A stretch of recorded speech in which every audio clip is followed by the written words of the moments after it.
Hello மக்களே, welcome to Fatboy Vlogs. எல்லாருக்கும் ரொம்ப பெரிய தேங்க்ஸ். ஏன்னா நம்ம சேனல் ஸ்டார்ட் பண்ணி இன்னும் 1 month கூட ஆகல. நம்ம ஜஸ்ட் ஒரு 3 வீடியோஸ் தான் போட்டிருக்கோம். அதுக்குள்ளே 1K சப்ஸ்கிரைபர்ஸ் வந்தாச்சு. இப்போ ஆல்மோஸ்ட் 1.3 சப்ஸ்கிரைபர்ஸ் வந்தாச்சு. ரொம்ப thanks for the uncondition love. நிறைய மெசேஜ் வந்தது பாசிட்டிவாக, நிறைய பாசிட்டிவ் வைப்ஸு, நிறைய என்கரேஜிங்காக பேசியிருந்தீங்க. Thank you so much. ஸோ இந்த மாதிரி நிறைய வீடியோஸ் வரப்போகுது. உங்களுக்கு ஆல்ரெடி ஜீவன் தெரியும், நம்ம பேசி ஸ்ரீராம். இவர் தான் நமக்கு வீடியோ எடுக்க ஃபுல்லாக ஹெல்ப் பண்ணுவார். இவர் மட்டும் இல்லை, FCB கம்ப்ளீட்டாகவே நமக்கு ஹெல்ப் பண்ணுவாங்க. அதுவும் தம்பியை பற்றி ஸ்பெஷலாக சொல்லணும்னா மாதிரி ஒரு நல்ல தம்பி. ஹாய் சொல்லு ஜீவன். சரி ஜீவன், இந்த தருணத்தில் இந்த இடத்துல நீங்கள் எப்படி ஃபீல் பண்ணுறீங்க? விஜய் வாட்ச் மாதிரி எதனா சொல்ல விரும்புறீங்களா? எல்லா புகழும் இறைவனுக்கு. இவர் பெரிய ரகுமான் சொல்லிட்டாரு. ஸோ இவருக்கு மேலே நமக்கு இந்த வீடியோ எடிட்டிங்னா, நீங்கள் நிறைய பேர் ஆடியோ சரியில்லைன்னு சொல்லியிருந்தீங்க. இந்த ஆடியோலாம் பயங்கரமாக ஒர்க் பண்ணி கொடுத்து ஓரளவுக்கு கேட்குற மாதிரி பண்ணுறது எங்கள் அசன் ப்ரோ கிளப் அட்மின்னு. ஸோ அவர் 1000 hour ரைட் பண்ணுறாரு. ஏன்னா என்னால் ஒருத்தராக இதை பண்ண முடியாது. ஏன்னா நாங்கள் எல்லாருமே இண்டிவிஜுவலாக பிஸ்னஸ் பண்ணுறோம். ஸோ எங்களுக்கு ஒரு நாள் தான் டைம் இருக்குது. அதில் நானே ஸ்கிரிப்ட் எழுதி நானே எடிட் பண்ணி வீடியோ எடுக்கிறதுலாம் ஒர்க் அவுட் ஆகாது. ஸோ FCBயோட ஃபுல் சப்போர்ட் இல்லாமல் அது கொஞ்சம் கஷ்டம். ஸோ இவங்களோட சப்போர்ட்டில் இன்னும் நிறைய இன்ட்ரெஸ்டிங் வீடியோஸ் வர இருக்குது. ஸோ தொடர்ந்து ஃபாலோ பண்ணுங்கள். Thank you so much for the uncondition love. இப்படிக்கு உங்கள் Fatboy. ஸோ இன்றைக்கி நம்ம வீடியோவில் என்ன பார்க்க போகிறோம், ஆல்ரெடி நீங்கள் டைட்டில் கார்டில் பார்த்து தெரிஞ்சிருப்பீங்க. போன மாதிரி ஒரு கமெண்ட்டில் கூட சொன்னாங்க, டைட்டில் கார்டில் தான் பேர் போட்டிங்களா, அதுக்கே இவ்வளோ சஸ்பென்ஸாக க்ரியேட் பண்ணுறீங்கன்னு. ஸோ ஆல்ரெடி நீங்கள் இதை பார்த்துட்டு இருப்பீங்க. ராயல் என்ஃபீல்ட் இன்டர்செப்டார் 650cc தான் நம்ம பார்க்க போகிறோம். ஸோ ராயல் என்ஃபீல்ட் அதை பற்றி உங்கள் எல்லாருக்குமே தெரியும். இந்தியா ஃபுல்லாக இல்லை, வேர்ல்டு ஃபுல்லாக அது ஃபேமஸ்ஸு. ராயல் என்ஃபீல்ட் அது பேர்லேயே அந்த ராயல், அந்த மெஜஸ்டி, அந்த கெத்து எல்லாமே இருக்குது. ஏன் ஒய் ஸோ ஸ்பெஷல்? அது இன்றைக்கி கூட அந்த பைக்கோட மார்க்கெட் வேல்யூ குறையவே இல்லை. இப்போவுமே 5 months 6 months வெயிட் பண்ணி வெயிட்டிங் பீரியடில் இருந்து பைக் வாங்குறவங்க இருக்காங்க. அவ்வளோ பைக்ஸ் காம்படிஷன் வந்து கூட அந்த பைக் பக்கமே போக முடியல.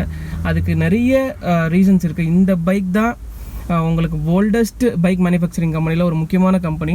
ஸோ இவங்களுக்கு வந்து 150 years ஆஃப் ஹிஸ்ட்ரி இருக்குது. ஸோ அதெல்லாம் தான் இதோட பெரிய உங்களுக்கு ஒரு அது கெத்து ஃபீல் கொடுக்குறது. இது வந்து ஒரு பிரிட்டிஷ்லேருந்து ஆரம்பிச்சு நம்ம இந்தியன் இப்போ ஓனர் நம்ம சென்னையிலேருந்து அதை மேனுஃபேக்சரிங் பண்ணுறாங்க. அதுவே நமக்கு ஒரு பெரிய ப்ரௌடு. எப்படி ஹார்லி வந்து யூஎஸில் ஒரு பெரிய தலைக்கட்டோ, அந்த மாதிரி நம்ம ஊரில் ஹார்லி டேவிட்சனுக்கு ஈக்குவலாக அதை விட சேல்ஸ் கவுண்டில் அதிகமாக இருக்கிற நம்ம ராயல் என்ஃபீல்டு ஒரு பெரிய தலைக்கட்டு தான். அதை நம்ம இல்லைன்னு சொல்லவே முடியாது. ஸோ அவங்க இது மட்டும் இல்லாமல் நிறைய டிசைன்ஸ் இவங்க தான் ஃபஸ்ட்டு கொண்டு வந்தாங்க. நீங்கள் அப்படி டிசைன்ஸை பார்த்தீங்கன்னா, நீங்கள் எல்லாம் சோலை படம் பார்த்துருப்பீங்க. தோஸ்திக்குன்னு ஒரு ஃப்ரெண்ட்ஷிப் சாங் இருக்கும். அப்போ சைடில் ஒரு பக்கெட் மாதிரி இருக்கும்ல, சைட் கார்னு சொல்லுவோம்ல. அது வந்து ஃபஸ்ட்டு World War I அப்போ ராயல் என்ஃபீல்டு தான் டிசைன் பண்ணாங்க. அவங்க அந்த மிலிட்ரி பர்பஸ்க்காக அந்த கன்ஸ் கொண்டு போகிறது, எக்யூப்மெண்ட்ஸ் கொண்டு போகிறதுக்காக அவங்க தான் ஃபஸ்ட்டு டிசைன் பண்ணாங்க. இது மாதிரி 1955 or 65 சம்திங், கரெக்டாக எனக்கு தெரியல, 65 தான் நினைக்கிறேன். அப்போ இந்தியன் கவர்மெண்ட்டே இந்த பைக் தான் மிலிட்ரி பர்பஸ்க்கு பக்காவான பைக்கு அப்படின்னு சொல்லி ஃபஸ்ட்டு அவங்க 800 units ஆஃப் பைக்ஸ் வாங்கினாங்க. இந்த மாதிரி நிறைய ப்ரௌட் இருக்குது இந்த பைக்கில். அதுதான் அவ்வளோ கெத்து. இதில் ஒரு முக்கியமான விஷயம் நிறைய பேருக்கு தெரிஞ்சிருக்கும்னு நினைக்கிறேன். வேர்ல்ட்லேயே இந்த ராயல் என்ஃபீல்டு பைக் அதில் தான் உங்களுக்கு வந்து ஒரே டைமில் 58 ட்ராவல் பண்ணியிருக்காங்க. அது ஒரு ரெக்கார்டு. அது உங்களுக்கு எவ்வளோ பேருக்கு தெரியும்னு எனக்கு தெரியல. அது வந்து நம்ம இந்தியன் பைக் எவ்வளோ பண்ணியிருக்கு அப்படின்னு நினைக்கும் போதே நமக்கு அந்த ஜெய்ஹிந்த் படத்தில் ஒரு பாட்டு வர ஒரு மனசுக்குள்ள ஒரு கெத்து ஃபீல் வருது. இதுதான் அதோட அந்த ப்ரைடு, அந்த ராயல் எல்லாமே. ராயல் என்ஃபீல்டுக்கு இன்னும் ஏன் கிரேஸ் இருக்காங்க? நீங்கள் அந்த காலத்தில் எல்லாம் ஜமீன்தாஸ் 18 பட்டிக்கு நான் தீர்ப்பு சொல்கிற நாட்டாம, அப்புறம் எங்கள் தாத்தாவும் பெரிய பைக்கர் தான் அப்படின்னு எங்கள் பாட்டி சொல்லியிருக்காங்க. அவர் அப்பவே புல்லட்லாம் வச்சுருந்தாரா. ஸோ இந்த மாதிரி வந்து தலைமுறை அதோட ப்ரைடை நம்ம காப்பாற்றி கொண்டு வரோம், நம்ம இந்தியன் ப்ரைடு. ஸோ இந்த பைக்கை இப்போது அந்த ராயல் என்ஃபீல்டில் வர இன்டர்செப்டார் 650 பற்றி தான் நம்ம இன்றைக்கி பார்க்குறோம். ஸோ அதோட ஸ்பெக்கை பார்ப்போம். அதுக்கு முன்னாடி நம்ம ஜீவனோட ஒரு வாக் த்ரூ கிளிப் இருக்குது, அதை பார்த்துட்டு வந்துடுங்க. நான் ஸ்பெக்ஸை நம்ம டிஸ்கஸ் பண்ணுவோம்.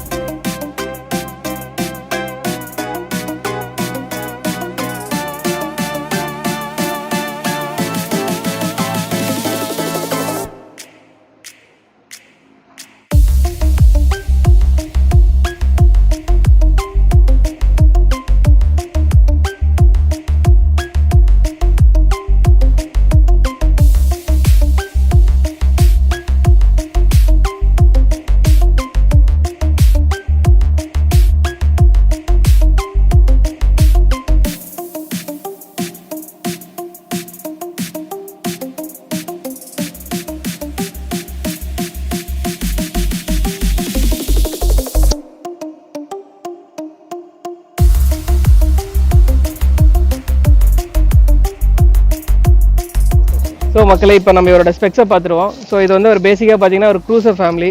ஸோ க்ரூசர்னாவே உங்களுக்கு ஆல்மோஸ்ட் தெரியும், பெரிய டேங்க் வேணும் ஃபார் லாங் ரைட்ஸ். இந்த டேங்க் கெப்பாசிட்டி பார்த்தீங்கன்னா 13.7 liters டேங்க் கெப்பாசிட்டி. இதுக்கப்புறம் பார்த்தீங்கன்னா ரைடிங் பொசிஷன் க்ரூசருக்கு ரொம்ப முக்கியம். இது அப்ரைட் பொசிஷன் தான். ஸோ இதில் வந்து பொசிஷன்லாம் பக்காவாக இருக்கும். லாங் ரைட்ஸ்க்கு ரொம்ப ஈஸியாக இருக்கும் அந்த பைக்கு. ரைடிங் பொசிஷனுக்கு அப்புறம் இதோட டிசைன் ராயல் என்ஃபீல்டு அந்த லுக்கு அந்த ராயல்ட்டிக்கு ஏற்ற மாதிரி பக்காவான டிசைன், அவ்வளோ ஸ்டைலான கொடுத்துருக்காங்க. ஒரு பட்ஜெட் பைக்கில் பயங்கரமான டிசைன் இது. இந்த 2 எக்ஸாஸ்ட் போட்டு வேறு லெவலில் இருக்கும். ஸோ இந்த ஸ்பெக்ஸை பற்றி யூடியூப்பில் நிறைய வீடியோஸ் இருக்குது. நானும் அதை திரும்பி அவ்வளோ கிளியராக ஸ்பெக்ஸ் சொல்ல போகிறதில்ல ஃபுல் டீட்டெயில், ஏன்னா ஆல்ரெடி நிறைய பேர் இதை ரிவ்யூ பண்ணியாச்சு. ஸோ இதில் எப்படி என்னோட கம்ஃபர்ட் எப்படி இருக்குது நான் ஓட்டும் போது, என் ஃப்ரெண்ட்ஸ் எப்படி இதை ஃபீல் பண்ணுறாங்க, அதை மட்டும் தான் இந்த வீடியோவில் நம்ம சொல்ல போகிறோம், ஷேர் பண்ண போகிறோம். பேசிக்கான டீட்டெயில்ஸ் மட்டும் இதில் சொல்கிறேன், இல்லை யூனிக் திங்ஸ் மட்டும். ஸோ இது ஃபஸ்ட்டு இந்த பைக்கோட யூனிக்னு பார்த்தீங்கன்னா அந்த engine parallel twin 2 cylinder engine, 4 stroke engine. இது ஒரு சிலிண்டருக்கும் ஒரு தனித்தனி எக்ஸாஸ்ட் கொடுத்துருப்பாங்க. ஸோ இதோட பிஹெச்பி பார்த்தீங்கன்னா 47 பிஹெச்பி, 52 Nm டார்க்கு. ஸோ பவர்லாம் பக்காவாக இருக்கும். அந்த 650 சிசிக்கு ஏற்ற மாதிரி நல்ல ஒரு டார்க் இருக்குது. லாங் ரைட்ஸும் வந்து நீங்கள் அவ்வளோ ஈஸியாக போகலாம், ஒன்றும் பெரிய இஷ்யூ இருக்காது. இதுக்கப்புறம் இது வந்து செயின் டிரைவ் முக்கியமாக சொல்லணும்னா. ஸோ செயின் டிரைவ்னா நீங்கள் லூப்ரிகேஷன் எல்லாமே மெயின்டைன் பண்ணி தான் ஆகணும். ஸோ இதுக்கப்புறம் ஒரு யூனிக்னு பார்த்தீங்கன்னா இது வந்து 6 speed gear box engine, manual shifter. இது நீங்கள் பார்த்தா தெரியும், பக்காவாக இருக்கும். கேஸாக 6 மேனுவல் ஸ்பீடு. ஸோ இந்த பைக்கில் இதுக்கு அடுத்து ரொம்ப யூனிக்காக இருக்கிறதுன்னு பார்த்தீங்கன்னா இதோட சஸ்பென்ஷன்ஸ் தான். இது வந்து மோனோஷாக்ஸ் கிடையாது, ட்ரெடிஷன் சஸ்பென்ஷன்ஸ் தான். ட்வின் காயில் ஓவர் ஷாக்ஸ்ன்னு சொல்லிட்டு ரியரில் இதை வந்து அட்ஜஸ்டபிள் சஸ்பென்ஷன்ஸு. நீங்கள் போகிற ரைடுக்கு ஏற்ற மாதிரி, நீங்கள் ட்ராவல் பண்ணுற ரோடுக்கு ஏற்ற மாதிரி நீங்கள் சஸ்பென்ஷன்ஸை மாற்றிக்கலாம். ஆனால் மேனுவலாக தான் இது சேஞ்ச் பண்ண முடியும். ஸ்டேஜஸ் இருக்குது. நீங்கள் ஆட்டோமேட்டிக்காக சஸ்பென்ஷன் சேஞ்ச் பண்ணுறது நான் ஃபஸ்ட் வீடியோவில் போட்டிருக்கேன், BMW 1200 GSல. அந்த வீடியோ போய் பாருங்கள். அதில் கார்டில் போட்டிருக்கேன் அந்த வீடியோவில். அதில் வந்து ஆட்டோமேட்டிக்காக எப்படி சஸ்பென்ஷன்ஸ் மாறுது அப்படின்னு அதில் கிளியராக சொல்லியிருப்பேன். பட் ஆனால் இது வந்து மேனுவலாக மாறும். இது வந்து ஃப்ரண்ட் சஸ்பென்ஷன்ஸ் பார்த்தீங்கன்னா வந்து ஃப்ரண்ட் ஃபோக் சஸ்பென்ஷன்ஸ் லாங் ரைட்ஸ்க்கு பர்ஃபெக்டாக இருக்கும். ஷோல்டர்ஸ்க்கு அவ்வளோ பெயின் இருக்காது. டேம்பிங் எஃபெக்ட்லாம் இது கொஞ்சம் அப்சர்வ் பண்ணிக்கும். ஸோ இது கொஞ்சம் ஒரு ஸ்மூத்தான வண்டி தான். இன்ஜின்ஸோட ஹீட்டை ரெடியூஸ் பண்ணுறதுக்கு ரேடியேட்டர் இருக்குது, ஏர் அண்ட் ஆயில் கூலண்ட்டு. ஸோ இந்த பைக்கை இதை நான் ஃபஸ்ட் டைம் ஓட்ட போகிறேன். நானே இதுக்கு முன்னாடி ஓட்டல, நானே கொஞ்சம் எக்ஸைட்டடாக தான் இருக்கேன். ஸோ நான் ஓட்டிட்டு என்னோட எக்ஸ்பீரியன்ஸ் எப்படி இருக்குது, என்னோட பர்சனலாக ஓட்டுற ஃபீல் எப்படி இருக்குது, என் ஃப்ரெண்ட்ஸோட இப்போ எனக்கு அப்புறம் ஜீவன் அந்த பைக்கை ஓட்டி பார்க்க போகிறாரு, அவரோட எக்ஸ்பீரியன்ஸ் எப்படி இருக்குது, இதை ஓனர்ஸ் எப்படி ஃபீல் பண்ணுறாங்க. நான் 2-3 ஃப்ரெண்ட்ஸும் அந்த பைக் வச்சுருக்காங்க, அவங்ககிட்டயும் கொஞ்சம் டீட்டெயில்ஸ்லாம் கேட்டிருக்கேன். ஸோ ஓவராலாக இதை ஓட்டி முடிச்சுட்டு இதை என்னோட ஒப்பீனியன் இந்த பைக்கை பற்றி நான் சொல்கிறேன்.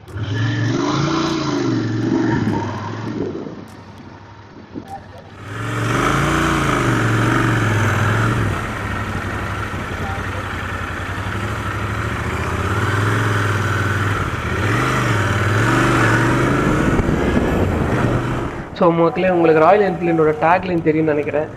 Mat like a gun goes like a புல்லட்னு சொல்லிட்டு ஒரு டேக்லைன் இருக்குது. அதுக்கு ஏற்ற மாதிரியே இந்த பைக் வந்து உங்களுக்கு இருக்கும். கோஸ் லைக் எ புல்லட் தான். அவ்வளோ பட்டரி ஸ்மூத்தாக இருக்குது ஹைவேல போகிறதுக்கு.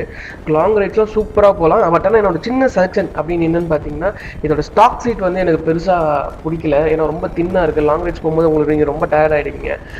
அதுக்கு வந்து நீங்கள் ஒரு ஆஃப்டர் மார்க்கெட் நல்லா குஷனிங் எஃபெக்டில் இருக்க சீட்ஸ் போட்டிங்கன்னா லாங் ரைட்ஸில் அவ்வளோ சூப்பராக போகலாம். நீங்கள் அந்த ரைடை நல்லா என்ஜாய் பண்ணலாம்.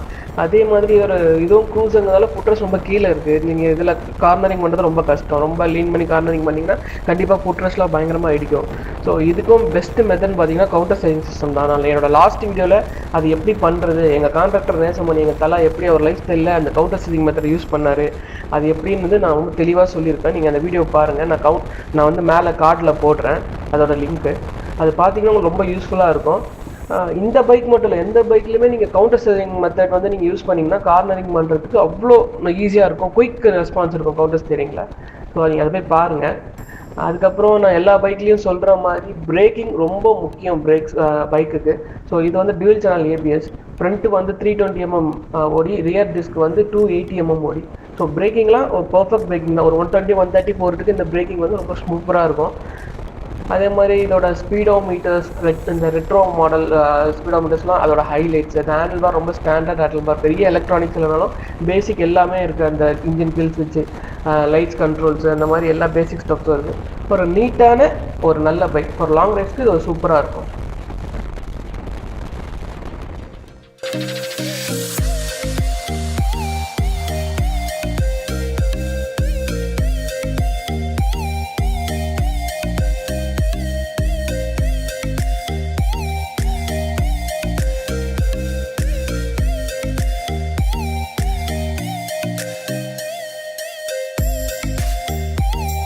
ஸோ இந்த பைக்கோட ஓனர் பார்த்தீங்கன்னா எனக்கு க்ளோஸ் ஃப்ரெண்ட் இளைய பெருமாள். வாங்க ப்ரோ, தேங்க்ஸ் ஃபார் கமிங்.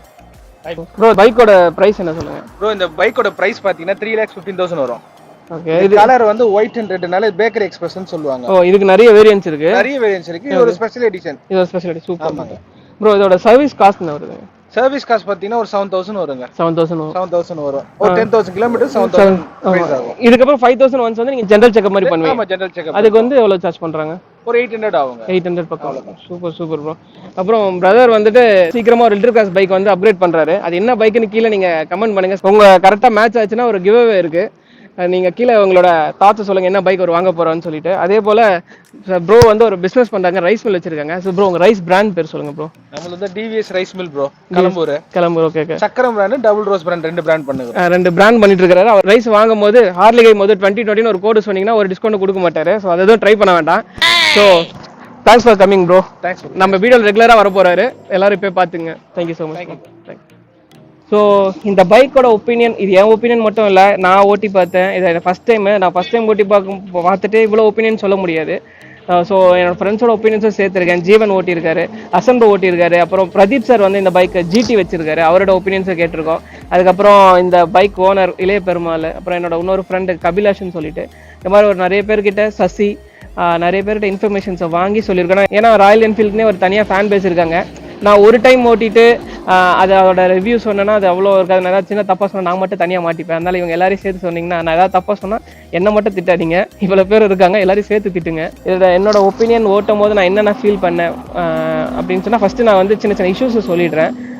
வண்டி வந்து 120 130க்கு மேலே போனீங்கன்னா கண்டிப்பாக பயங்கரமாக விண்ட் பிளாஸ்ட் ஃபேஸ் பண்ணுவீங்க. அதுக்கப்புறம் 140க்கு மேலே வைப்ரேஷன்ஸும் இருக்குது. 120 130 தான், அதுக்கு 120 தான் பர்ஃபெக்டாக இருக்கும். அதுக்கு மேலே நீங்கள் க்ரூஸ் பண்ணி போனீங்கன்னா விண்ட் பிளாஸ்ட்டை ஒரு நாள் சமாளிக்கவே முடியாது. அதே மாதிரி மிரர்ஸ், ரியர் வியூ மிரர்ஸுமே 40க்கு மேலே போனீங்கன்னா அது வைப்ரேட் ஆக ஆரம்பிச்சிருது. அதுக்கப்புறம் ஒரு நிறைய சின்ன சின்ன குட்டி குட்டி இஷ்யூஸ் இருக்குது. இதோட ஃபுட் பெக்ஸுமே வந்து கொஞ்சம் கீழே ரொம்ப லோ பொசிஷனில் இருக்குது. அது கொஞ்சம் லென்த்தாக வைடாகவும் இருக்கிறதுனால நம்ம தள்ளும் போதெல்லாம் கால் பயங்கரமாக அடிப்படுது. அதே மாதிரி அது பிரேக் லிவர் ரொம்ப குட்டியாக இருக்குது. ஒருவேளை எனக்கு அப்படி ஃபீல் ஆகுதான்னு தெரியல, பிரேக் லிவர் ரொம்ப குட்டியாக இருக்குது. நீங்கள் ரைடிங் ஷூஸ் போட்டு ஓட்டும் போது கண்டிப்பாக நீங்கள் ஒரு டக்குன்னு ஒரு ஹார்ட் பிரேக்கிங் பிரேக் அடிக்கணும்னு சொல்லிங்கன்னா அது வந்து கொஞ்சம் ஸ்லிப் ஆகுது. அந்த மாதிரி கொஞ்சம் சின்ன சின்ன இஷ்யூஸ் இருக்குது. ஸோ இந்த பைக்கை வந்து யாருக்கு சூட் ஆகுன்னு பார்த்தீங்கன்னா, லாங் ரைட்ஸ் போகிறோம் அப்படின்னா இந்த பைக் வந்து பர்ஃபெக்டாக இருக்கும். ஒரு 120 130 க்ரூஸ் பண்ணுறீங்கன்னா, லாங் ரைட்ஸ் போகிறீங்கன்னா இது வந்து பர்ஃபெக்ட் பைக் இது. அதுவும் இல்லாமல் ஒரு 3.1 இந்த பட்ஜெட்டில் ஒரு 650cc பைக்கு, அதுவும் பேரலல் டியூன் கிடைக்கிறது அந்த பட்ஜெட்க்கு இது ஒரு தரமான பைக்கு. ஸோ இதுக்கு வந்து ஒரு ஆப்ஷனே கிடையாது. ராயல் என்ஃபீல்டு பொறுத்தவரையும் உங்களுக்கு ஆப்ஷன் கிடையாது. ஸோ நீங்கள் தாராளமாக இந்த பைக் வந்து இந்த பட்ஜெட்டில் வாங்கலாம். நீங்கள் கவாசாக்கி 300 போயிட்டீங்கன்னாவே 300க்கே உங்களுக்கு இந்த ப்ரைஸ் வந்துடும். ஒரு 650cc இவ்வளோ ப்ரைஸிங்கில் கொடுக்கறதுக்கு வாய்ப்பே இல்லை. ஸோ என்னை பொறுத்தவரையும் இந்த பட்ஜெட்டில் இது ஒரு சூப்பரான பைக்கு. குட்டி குட்டி மைனர் இஷ்யூஸ் இருக்குது. ஆல்மோஸ்ட் நீங்கள் பெரிய பைக் 600cc பெரிய பைக் எதிர்பார்க்குற அளவுக்கு பண்ண முடியாது. ஸோ இந்த வீடியோ உங்களுக்கு பிடிச்சிருந்தா எப்போவும் சொல்கிற மாதிரி லைக் பண்ணுங்கள், ஃப்ரெண்ட்ஸோட ஷேர் பண்ணுங்கள், உங்கள் சஜஷன்ஸை கீழே கமெண்ட் பண்ணுங்கள். என்னோட இன்ஸ்டா ஐடி ஆர்லிகை மதுன்னு சொல்லிட்டு அங்கேயும் உங்கள் சஜஷன் சொல்லலாம். மோர் வீடியோ அப்டேட்ஸ் எங்கள் கிளப்போட போச்சிட்டி பைக்கர்ஸ் அதோட ஐடியை நான் கீழே டிஸ்கிரிப்ஷனில் கொடுக்குறேன். அங்கேயும் போய்ட்டு உங்கள் கமெண்ட்ஸ் சொல்லலாம். அவங்கள ஃபாலோ பண்ணிங்கன்னா வீடியோஸ் அப்டேட்ஸ் வரும். நெக்ஸ்ட்டு பைக் வந்து ஆபூசா நிறைய பேர் கேட்டிருந்தீங்க. எங்கள் பிரதீப் சாரோட பைக் தான் ரிவ்யூ பண்ண போகிறோம். ஸோ கண்டிப்பாக ஃபாலோ பண்ணுங்கள். இன்னும் நிறைய இன்ட்ரெஸ்டிங் வீடியோஸ் இருக்குது. தேங்க்யூ ஸோ மச் ஃபார் வாட்சிங். நன்றி மக்களே.